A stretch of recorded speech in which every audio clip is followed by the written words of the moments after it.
Hello everyone, सर्व education तो मैं रंजना गुप्ता। तो आप डिस्कस कर रहे सी second chapter principles of management.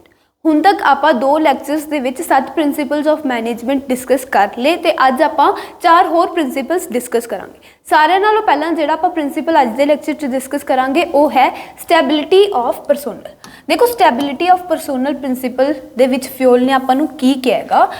Stability मतलब कि ठहराव होना चाहिए है कादे विच, परसोनल दे विच। परसोनल जिहड़ा वर्ड है वो यूज़ किया जाता है इंपलॉयज़ लई। तो इंपलॉयज़ दे विच ठहराव होना चाहिए, ये कहता है प्रिंसिपल नहीं। ये प्रिंसिपल की कहता है आपां नूं इंपलॉयज़ दे टेन्योर, कि वो अपने कोले कितना टाइम पीरियड कितना टाइम ले काम करनगे, उस टाइम पीरियड दे विच की होना चाहिए हैगा, ठहराव होना चाहिए, स्टैबिलिटी होनी चाहिए। मतलब कि थोनों की करना चाहिए कि जो भी तुसी इंपलॉयज़ आपकी ऑर्गेनाइजेशन दे विच काम करन लई रख रहे होंगे, आई नहीं हैगा कि आप एक इंपलॉय रखिया, महीना उहदे तो काम करवायागा, फिर उन्होंने कढ़ता, उहदी थां ते दूजा इंपलॉय रख लिया, फिर महीना दूजे इंपलॉय तो काम करायागा, फिर उन्होंने कढ़ता, फिर आप तीजा इंपलॉय रख लिया। तो फ्योल आपां नूं कहंदा है कि तुसी ये चीज़ ना करो। क्यों? क्योंकि जे तुसी इदा करोगे, बार बार आपदे इंपलॉयज़ नूं कड्ढी जाओगे तो नवे इंपलॉयज़ अपॉइंट करते जाओगे, तो उहदे नाल की होगा, तुहाडी ऑर्गेनाइजेशन की एफिशिएंसी इफेक्ट होगी तो अपने जो भी ऑपरेशंस है वो स्मूथली परफॉर्म नहीं हो पाएंगे। तो की कहंदा है principle, according to this principle there should be stability in the tenure of employment. Employment जो भी इंपलॉयज़ अपने को काम कर रहे हैं उन्होंने काम करन दे इंपलॉयमेंट टाइम पीरियड दे विच की होनी चाहिए कि स्टेबिलिटी होनी चाहिए, कि आई नहीं हैगा कि तुसीं आपदे इंपलॉयज़ नूं बार बार ऑर्गेनाइजेशन दे विचों कड्ढी जाओ, so that work continuous efficiently. ये आप क्यों करनी है चीज़, ताकि अपना जो काम है वो एफिशिएंटली चलता रहे, अपनी ऑर्गेनाइजेशन दे विच सारे काम स्मूथली होंदे रहन। जे तुसीं इदां नहीं करोगे, फॉर एग्जाम्पल कि आपां एक बंदा अपॉइंट किया, ਇਹਦਾ नाम है ए, ਇਹਦੇ तो आप महीना काम करवाया, ठीक है, फिर आपां नूं एक नवा बंदा मिल गया बी, जो कि ए तो घट सैलरी दे विच काम करन लई तैयार हो गया। तो आपां की कीता, ए नूं ऑर्गेनाइजेशन चों कढता ते ए दी जगह किहनूं रख लिया, बी नूं रख लिया। फिर बी ने महीना काम किया, बी तो काम करवाया आप महीना 2 महीने, फिर आपू बी नालों भी घट पैसों काम करने वाला बंदा मिल गया सी, फिर आप बी की थां ते किनू रख लियागा, सी नू रख लिया। तो हुण देखो, जदों तुसी हर दूजे तीजे महीने बाद आपदे इंपलॉयज़ चेंज करते रहोगे तो उहदे नाल होऊगा कि पहलां जदों तुसी ए नू रखिया, ए नू काम सिखाओगे, ए नू ट्रेनिंग दोगे, ये काम सीख गया, ये प्रॉपरली काम करन लग गया, उदों तुसी आगे की किया, ए नू कढ़ता, ए दी थां ते किनू रख लिया, बी नू रख लिया। हुण जिन्ना टाइम ए ने सैटल होने ते लाया सी ऑर्गेनाइजेशन दे विच, उन्ना ही टाइम बी भी लगूगा, बी नू लगूगा। तो उहदे नाल की होऊगा, जदों बी भी सैटल होने ते टाइम लाऊगा, उहदे नाल की होगा, अपनी ऑर्गेनाइजेशन की एफिशिएंसी इफेक्ट होगी। किते हुण इहने अपने काम दे विच परफेक्ट होकर वधिया काम करना शुरू करना सी, किते आप उहदी थां ते की कीता, एक नवा बंदा रख लिया जिन्हें कि हुण काम सीखना हैगा, तो वह वेस्टेज भी करूगा रिसोर्सिस दी, ते टाइम भी वध यूज़ करूगा काम करन लगे, ते अपनी एफिशिएंसी की होगी उहदे नाल इफेक्ट होगी। फिर आई जे तुसी बी नू कढ के सी रख लोगे तो सी दे टाइम ते भी यही चीज़ होगी कि तुहानूं पहला सी नू काम सिखाना पऊगा, सी काम दे विच सैटल होऊगा, फिर हौली हौली तुहाडा काम वधिया होण लगूगा। तो फ्योल इस प्रिंसिपल नाल आपां नूं यही कहना चाहता है कि जदों तुसी इदां बार बार आपदे इंपलॉयज़ नूं आपदी ऑर्गेनाइजेशन चों कढदे रहने होगे तो उन्हां दी थां ते नवे बंदे अपॉइंट कर लैने होगे, तो उहदे नाल अपने काम की एफिशिएंसी इफेक्ट हुंदी हैगी, ते होर अपनी ऑर्गेनाइजेशन की रैपूटेशन भी इफेक्ट हुंदी है। रैपूटेशन किवें इफेक्ट होगी, जदों तुसी आपदे बंदियां दी टेन्योर दे विच स्टैबिलिटी नहीं रखोगे तो कोई भी नवा इंपलॉय थोड़ी ऑर्गेनाइजेशन दे विच काम करना पसंद नहीं करूगा। क्यों वो की सोचूगा कि यार इहदा हर दूजे महीने बाद बंदे कढ दिंदे, तो अपना इत्थे काम करन दा कोई फायदा नहीं है। तो इस करके आपां नूं स्टेबिलिटी रखनी चाहिए हैगी इंपलॉयज़ दे टेन्योर दे विच। जे तुसी इस प्रिंसिपल नूं फॉलो करोगे तो की इफेक्ट पैणगे, अपनी ऑर्गेनाइजेशन की रैपूटेशन बैटर होगी कि हर एक इंपलॉय अपनी ऑर्गेनाइजेशन दे विच काम करना पसंद करूगा। ਜਦੋਂ ਤੁਹਾਡੀ ਇੰਪਲੋਇਜ਼ ਦੇ ਟੈਨਿਓਰ ਦੇ ਵਿੱਚ ਸਟੈਬਿਲਿਟੀ ਹੋਊਗੀ ਕਿ ਤੁਸੀਂ ਇੰਪਲੋਇਜ਼ ਨੂੰ ਹਰ ਦੂਜੇ ਤੀਜੇ ਮਹੀਨੇ ਬਾਅਦ ਨਹੀਂ ਕੱਢਦੇ, ਤਾਂ ਉਹ ਕੀ ਕਰਨਗੇ, ਆਪਣੀ ਆਰਗੇਨਾਈਜੇਸ਼ਨ ਵਿੱਚ ਵੱਧ ਤੋਂ ਵੱਧ ਇੰਪਲੋਇਜ਼ ਅਟਰੈਕਟ ਹੋਣਗੇ ਤੇ ਆਪਣੀ ਆਰਗੇਨਾਈਜੇਸ਼ਨ ਦੇ ਵਿੱਚ ਕੰਮ ਕਰਨਾ ਪਸੰਦ ਕਰਨਗੇ, ਜਿਹਦੇ ਨਾਲ ਆਪਣੀ ਆਰਗੇਨਾਈਜੇਸ਼ਨ ਦੀ ਰੈਪੂਟੇਸ਼ਨ ਬੈਟਰ ਹੋ ਜਾਊ। Increase in the confidence of the employees, ਜੋ ਤੁਹਾਡੀ ਆਰਗੇਨਾਈਜੇਸ਼ਨ ਦੇ ਵਿੱਚ ਆਲਰੇਡੀ ਕੰਮ ਕਰ ਰਹੇ ਹੈਗੇ ਇੰਪਲੋਇਜ਼, ਉਹਨਾਂ ਦਾ ਵੀ ਕੌਨਫੀਡੈਂਸ ਕੀ ਹੋਊਗਾ, ਇਨਕਰੀਜ਼ ਹੋਊਗਾ। ਕਿਵੇਂ, ਜਦੋਂ ਉਹਨਾਂ ਨੂੰ ਪਤਾ ਹੈਗਾ ਕਿ ਉਹਨਾਂ ਦਾ ਜੋ ਟੈਨਿਓਰ ਹੈ ਇੰਪਲੋਇਮੈਂਟ ਦਾ ਉਹ ਸਟੇਬਲ ਹੈਗਾ, ਕਿ ਤੁਹਾਨੂੰ ਨਹੀਂ ਕੱਢਿਆ ਜਾਊਗਾ, ਤਾਂ ਉਹ ਕੌਨਫੀਡੈਂਟਲੀ ਮੋਟੀਵੇਟ ਹੋ ਕੇ ਕੰਮ ਕਰਨਗੇ। Workforce is ਅਟਰੈਕਟਿਡ towards the organisation, ਨਵੀਂ ਵਰਕਫੋਰਸ, ਨਵੇਂ ਬੰਦੇ ਵੀ ਆਪਣੀ ਆਰਗੇਨਾਈਜੇਸ਼ਨ ਵੱਲ ਅਟਰੈਕਟ ਹੋਣਗੇ। ਤੇ ਲੈਸ ਟ੍ਰੇਨਿੰਗ ਕਾਸਟ, ਜੇ ਤੁਸੀਂ ਬਾਰ-ਬਾਰ ਬੰਦੇ ਚੇਂਜ ਨਹੀਂ ਕਰੋਗੇ, ਇੱਕੋ ਹੀ ਬੰਦਾ ਰੱਖੋਗੇ, ਤਾਂ ਤੁਹਾਡੇ ਨਾਲ ਕੀ ਹੋਊਗਾ, ਟ੍ਰੇਨਿੰਗ ਕਾਸਟ ਤੇ ਖਰਚਾ ਵੀ ਤੁਹਾਡਾ ਘੱਟ ਪਊਗਾ। ਜਿਵੇਂ ਆਪਾਂ ਐਗਜ਼ਾਮਪਲ ਲਿੱਤੀ ਸੀ ਕਿ ਪਹਿਲਾਂ ਆਪਾਂ A ਰੱਖਿਆ, ਫਿਰ ਆਪਾਂ B ਰੱਖਿਆ, ਫਿਰ ਆਪਾਂ C ਰੱਖਿਆ। ਪਹਿਲਾਂ ਤੁਸੀਂ A ਨੂੰ ਕੰਮ ਸਿਖਾਉਣ ਤੇ ਪੈਸਾ ਖਰਚ ਕੀਤਾ, ਫਿਰ A ਨੂੰ ਕੱਢ ਕੇ B ਨੂੰ ਰੱਖਿਆ, B ਨੂੰ ਕੰਮ ਸਿਖਾਉਣ ਤੇ ਆਪਾਂ ਪੈਸਾ ਖਰਚ ਕਰਾਂਗੇ। ਫਿਰ ਜਦੋਂ ਤੁਸੀਂ B ਨੂੰ ਕੱਢ ਦੋਗੇ, ਫਿਰ ਆਪਾਂ C ਨੂੰ ਕੰਮ ਸਿਖਾਉਣ ਤੇ ਪੈਸਾ ਖਰਚ ਕਰਾਂਗੇ। ਤੇ ਜੇ ਤੁਸੀਂ ਸਟੇਬਿਲਿਟੀ ਆਫ ਪਰਸੋਨਲ ਫੋਲੋ ਨਹੀਂ ਕਰਦੇ, ਤੁਹਾਨੂੰ ਅਲੱਗ-ਅਲੱਗ ਬੰਦਿਆਂ ਦੀ ਅਲੱਗ-ਅਲੱਗ ਇੰਪਲੋਇਜ਼ ਤੇ ਟ੍ਰੇਨਿੰਗ ਦਾ ਪੈਸਾ ਖਰਚ ਕਰਨਾ ਪਊਗਾ। ਬਟ ਜੇ ਤੁਸੀਂ ਇਹ ਪ੍ਰਿੰਸੀਪਲ ਫੋਲੋ ਕਰਦੇ ਹੋ ਕਿ A ਨੂੰ ਰੱਖਿਆ ਤਾਂ A ਨੂੰ ਹੀ ਸਟੇਬਲ ਰੱਖੋਗੇ, A ਨੂੰ ਕੱਢੋਗੇ ਨਹੀਂ, ਫਿਰ ਉਸ ਟਾਈਮ ਤੇ ਕੀ ਹੋਊਗਾ, ਤੁਹਾਡਾ ਜਿਹੜਾ ਆਹ ਟ੍ਰੇਨਿੰਗ ਕਾਸਟ ਐਕਸਟਰਾ ਬੀਅਰ ਕਰਨੀ ਪੈ ਰਹੀ ਹੈ ਤੁਹਾਨੂੰ, ਇਹ ਤੁਹਾਨੂੰ ਨਹੀਂ ਕਰਨੀ ਪਊਗੀ। ਕਲੀਅਰ ਹੋਇਆ ਪੁਆਇੰਟ? ਕੀ ਕਹਿੰਦਾ ਸਟੈਬਿਲਿਟੀ ਆਫ ਪਰਸੋਨਲ, ਕਿ ਇੰਪਲੋਇਜ਼ ਦੇ ਟੈਨਿਓਰ ਦੇ ਵਿੱਚ ਕੀ ਹੋਣੀ ਚਾਹੀਦੀ ਹੈਗੀ, ਸਟੇਬਿਲਿਟੀ ਹੋਣੀ ਚਾਹੀਦੀ ਹੈ। ਚਲੋ ਜੀ, ਨੈਕਸਟ ਆਪਣਾ ਅੱਜ ਦਾ ਪ੍ਰਿੰਸੀਪਲ ਹੈ ਇਨੀਸ਼ੀਏਟਿਵ। ਇਨੀਸ਼ੀਏਟਿਵ ਯਾਨੀ ਕਿ ਇਨੀਸ਼ੀਏਟ ਕਰਨਾ। ਇਨੀਸ਼ੀਏਟ ਕਰਨਾ ਮਤਲਬ ਕਿ ਪਹਿਲ ਕਰਨੀ। ਇਹ ਪ੍ਰਿੰਸੀਪਲ ਆਪਾਂ ਨੂੰ ਕੀ ਕਹਿੰਦਾ ਹੈਗਾ ਕਿ ਤੁਸੀਂ ਆਪਦੇ ਆਰਗੇਨਾਈਜੇਸ਼ਨ ਦੇ ਵਿੱਚ ਕੰਮ ਕਰ ਰਹੇ ਇੰਪਲੋਇਜ਼ ਨੂੰ ਇਨੀਸ਼ੀਏਟ ਕਰਨ ਦਾ ਮੌਕਾ ਦਿਓ, ਪਹਿਲ ਕਰਨ ਦਾ ਮੌਕਾ ਦਿਓ। ਕਾਹਦੇ ਵਾਸਤੇ ਪਹਿਲ ਕਰਨ ਦਾ ਮੌਕਾ ਦੇਣਾ? ਆਪਾਂ ਉਹਨਾਂ ਨੂੰ ਆਪਦੇ ਆਈਡੀਆਜ਼ ਪ੍ਰੈਜ਼ੈਂਟ ਕਰਨ ਦਾ ਮੌਕਾ ਦੇਣਾ। ਤਾਂ according to this principle every employee should be given the opportunity. ਕਾਹਦੀ ਓਪਰਚੁਨਿਟੀ ਦੇਣੀ ਹੈਗੀ? To plan things and execute them. ਆਪਦੇ ਆਈਡੀਆਜ਼ ਰੱਖਣਾ, ਕਿ ਕੋਈ ਪਲਾਨ ਕ੍ਰੀਏਟ ਕਰਨਾ ਤੇ ਉਹਨਾਂ ਪਲਾਨਸ ਨੂੰ ਆਰਗੇਨਾਈਜੇਸ਼ਨ ਦੇ ਵਿੱਚ ਐਗਜ਼ੀਕਿਊਟ ਕਰਨ ਦੀ ਓਪਰਚੁਨਿਟੀ ਦੇਣਾ, ਇਹ ਹੈ ਇਨੀਸ਼ੀਏਟਿਵ ਪ੍ਰਿੰਸੀਪਲ। ਕਿ ਤੁਸੀਂ ਇੰਪਲੋਇਜ਼ ਨੂੰ ਸਿਰਫ ਆਰਡਰ ਦੇ ਕੇ ਉਹਨਾਂ ਤੋਂ ਕੰਮ ਨਾ ਕਰਵਾਓ, ਉਹਨਾਂ ਨੂੰ ਵੀ ਕਹੋ ਜੋ ਤੁਹਾਡੇ ਕੋਲੇ ਆਰਗੇਨਾਈਜੇਸ਼ਨ ਦੇ ਵਿੱਚ ਕੰਮ ਕਰਨ ਦੇ ਆਈਡੀਆਜ਼ ਹੈ, ਉਹ ਆਈਡੀਆਜ਼ ਲੈ ਕੇ ਆਓ, ਆਪਾਂ ਉਹਨਾਂ ਤੇ ਮਿਲ ਕੇ ਕੰਮ ਕਰਾਂਗੇ। ਤਾਂ ਆਰਗੇਨਾਈਜੇਸ਼ਨ ਦੇ ਵਿੱਚ ਕੰਮ ਕਰ ਰਹੇ ਇੰਪਲੋਇਜ਼ ਨੂੰ ਇਨੀਸ਼ੀਏਟਿਵ ਦੇਣਾ, ਇਨੀਸ਼ੀਏਟ ਕਰਨ ਦਾ ਮੌਕਾ ਦੇਣਾ, ਓਪਰਚੁਨਿਟੀ ਦੇਣੀ, ਇਹ ਹੈ ਤੁਹਾਡਾ ਇਨੀਸ਼ੀਏਟਿਵ ਪ੍ਰਿੰਸੀਪਲ। ਕਿ ਆਪਾਂ ਹਰ ਇੱਕ ਇੰਪਲੋਈ ਨੂੰ ਕੀ ਦੇਣਾ ਹੈਗਾ?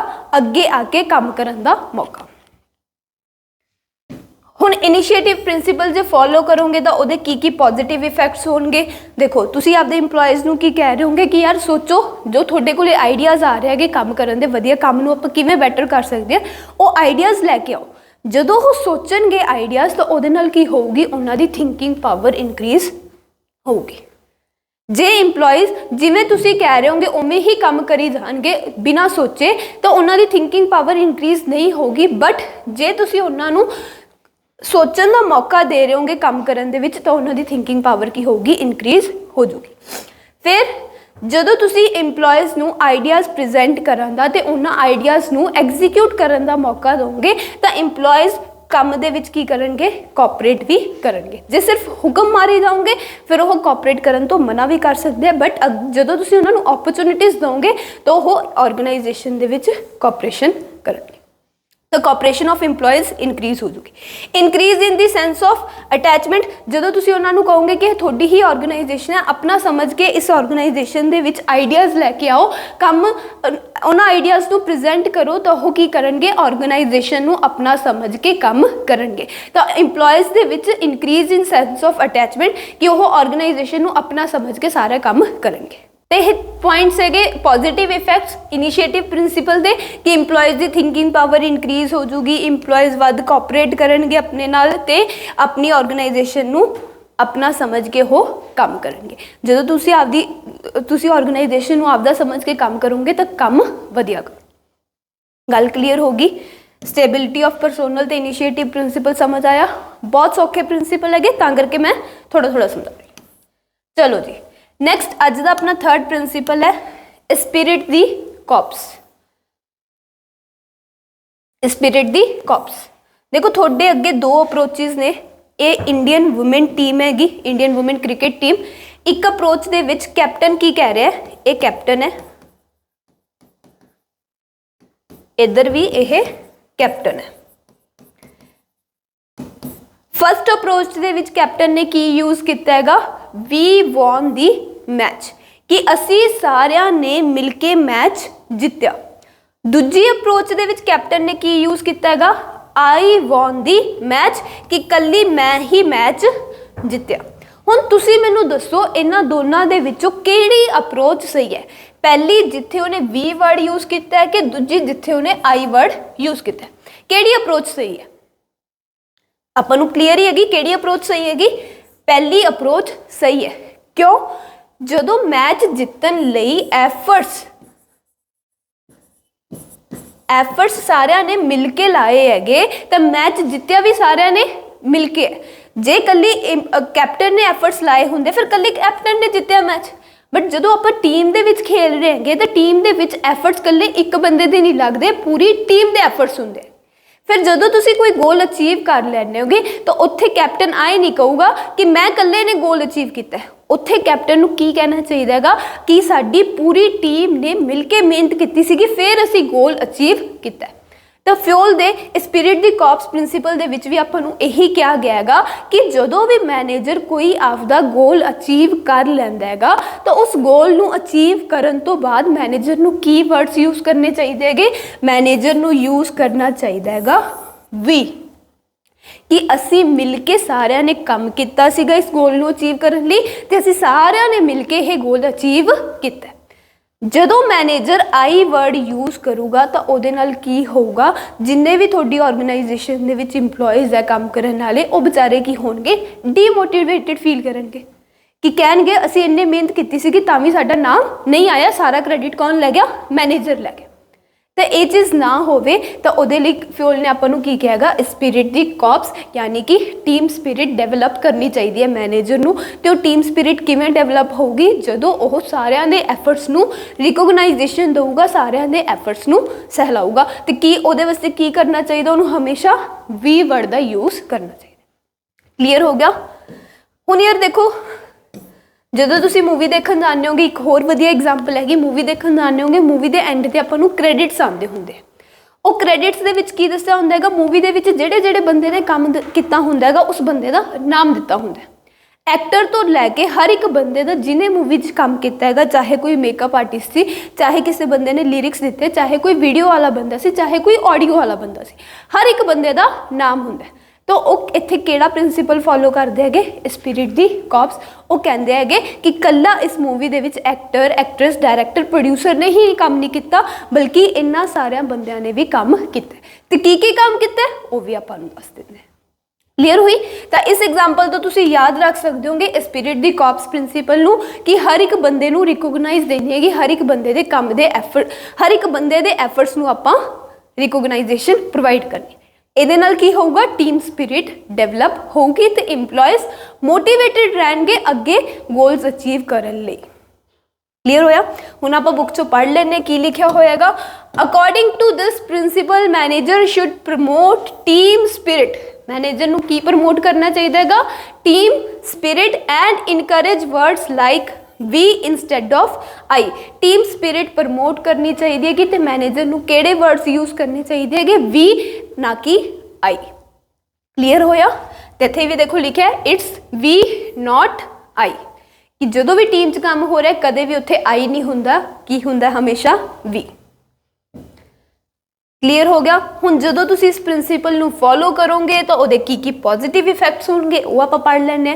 जे आपां इस प्रिंसीपल नूं फॉलो करोगे तो उहदे नाल की होऊगा? टीम स्पिरिट डेवलप होगी, मैनेजर ते इंप्लॉयज़ दे विच स्वीट वधिया रिलेशनस एस्टैबलिश होणगे, ईजी टू अचीव ऑब्जेक्टिव। जदों टीम स्पिरिट क्रिएट होगी, इंप्लॉयज़ मोटिवेटेड फील करनगे तो अगे जो भी तुसीं गोल अचीव करना होगा वो गोल्स भी ईजीली अचीव कर सकते हो। एनहेंसिस जॉब सैटिस्फैक्शन ऑफ एम्पलॉयज़। जो टीम स्पिरिट डेवलप होगी, तुसी वी वर्ड यूज़ करोगे तो उहदे नाल की होगा, एम्पलॉयज़ दे विच जॉब सैटिस्फैक्शन इनक्रीज हो जूगी तो वह खुश होकर काम करेंगे। जे तुसी इस प्रिंसीपल नूं फॉलो नहीं करते, टीम स्पिरिट डेवलप नहीं होगी, मैनेजर ते इंप्लॉयज़ दे विच वधिया रिलेशन क्रिएट नहीं होणगे, आपां नूं ऑब्जैक्टिव्स अचीव करना औखा हो जाऊगा। क्यों औखा हो जाऊगा? क्योंकि इंप्लॉयज़ कोऑपरेट करन तो मना कर देंगे। उन्होंने की कहना हैगा कि मैनेजर सारा क्रेडिट आप ही लै जांदा, फिर कर ले काम आपे, आप पता नहीं करते, तो उत्थे तुहानूं ऑब्जैक्टिव्स अचीव करने भी की हो जाणगे, औखे हो जाणगे ते उन्हां दे विच जॉब सैटिस्फैक्शन भी घट चुकी। क्लीयर है पॉइंट? चलो जी, अज दा अपना लास्ट इक्विटी देखो, पिक्चर दे विच आ की हैगी इक्वैलिटी, आ की हैगा इक्विटी। इक्वैलिटी की कहती है कि बराबर वंड दो, इक्विटी की कहती हैगी फेयर वंडो। तो इत्थे इन्होंने की किया होएगा, आह फेयर वंडे होए, इत्थे सबनों की किया होएगा बराबर वंडिया होए। तो फ्योल आपां की कहता है, आप इक्वैलिटी नहीं फॉलो करनी, बराबर नहीं ट्रीट करना, सारिਆਂ ਨੂੰ किवें ट्रीट करना हैगा फेयर। जो जिस बंदे का काम है, जो जिस बंदे का पोजीशन है, उस अकॉर्डिंग सारे बंदे नाल आपां फेयर ट्रीटमेंट करना हैगा। किसी नाल भी पार्शियलिटी नहीं करनी, कोई कास्ट, कोई रिलीजन, कोई वुमेन मैन के हिसाब से आपां किसी नाल भी की करना, पार्शियलिटी नहीं करनी। हर एक बंदे नूं बराबर समझ के उहदे नाल उहदे काम के अकॉर्डिंग फेयर ट्रीटमेंट करना। मैनेजर का कोई भी फेवरेट परसन नहीं होना चाहिए, सारे इंप्लॉयज़ उहदे लई की होने चाहिए, इक्को जिहे बराबर होने चाहिए, तो हर एक इंप्लॉय नूं की करना चाहिए, इक्को जिहा ही ट्रीटमेंट करना चाहिए। तो इक्विटी प्रिंसीपल की कहता है, according to this principle everyone in the organisation must be treated fairly. हर एक बंदे नाल फेयर ट्रीट करो। जिवें इत्थे इदां एग्जाम्पल दी हैगी कि मैन एंड वूमेन आप बहुत जगह ते देखते हैं, अजकल चलो घट रही चीज़ां, पर की हुंदा हैगा, चाहे मैन ते वूमेन दोनों की कर रहे, सेम पोस्ट से इक्को जिहा काम कर रहे, बट वूमेन नूं की हुंदा घट सैलरी दी जाती है। तो इक्विटी प्रिंसीपल दे विच फ्योल ने आही कहेगा कि इदां दा कुछ ना करो, जे बंदा सेम क्वालिफिकेशन ते सेम काम कर रहा है तो उन्होंने बराबर रखो, किसी नूं उपर नीचे ना रखो, हर एक बंदे नाल फेयर ट्रीट करो। जे तुसी इस प्रिंसीपल नूं फॉलो करोगे तो की होगा, इंप्लॉयज़ दे विच सैटिस्फैक्शन इनक्रीज हो जूगी। जे तुसी किसी इंप्लॉय नाल पार्शियलिटी करोगे या फिर किसी नाल ज़्यादा वधिया ट्रीटमेंट करोगे तो इंप्लॉयज़ बाकी इंप्लॉयज़ की करेंगे, डिससैटिस्फाई फील करेंगे। बट जे तुसी इस प्रिंसीपल नूं फॉलो करते हो तो हर एक इंप्लॉय की होगा सैटिस्फाई होगा। Skill employ work harder. तो हुण देखो इहदे नाल एक आपां जे एग्जाम्पल लईए, इहनूं आपां एग्जाम्पल ना समझदे,